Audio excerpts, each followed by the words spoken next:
And he wasn't one of those who just bowed to political pressure, but he spoke the truth, and ultimately he gave his life for it.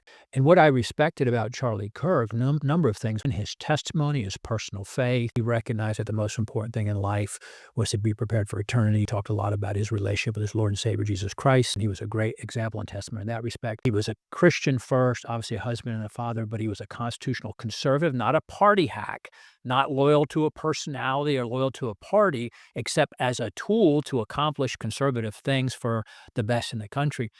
And I particularly appreciated that he was willing to speak truth to power. When Republicans were wrong, even the president, he would disagree with them respectfully, obviously in the right way. And he wasn't one of those who just bowed to political pressure, but he spoke the truth, and ultimately he gave his life for it. But I think what we need to take from that is courage and boldness to speak truth. Think of the apostles in the book of Acts, the early church, where when they were first arrested for speaking about Jesus after the resurrection, the ascension, they were threatened and warned, don't talk about him anymore.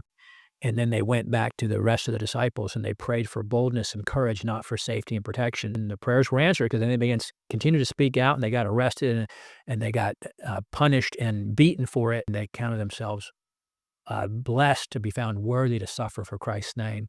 So we can take that from Charlie Kirk. We also need to take a recognition that there's a great divide in this country, disparate worldviews, disparate visions for the future of our country.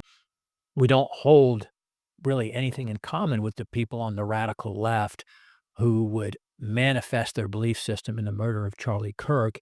So we've got to confront evil. We've got to recognize that evil exists. We need to, again, be willing to risk everything for the right things, for truth, and for the biblical and constitutional principles upon which this nation was founded. But I think the loss of Charlie Kirk is going to spark a renewed conservative movement, a renewed sense of courage and boldness, and a renewed desire to follow the example of people like him.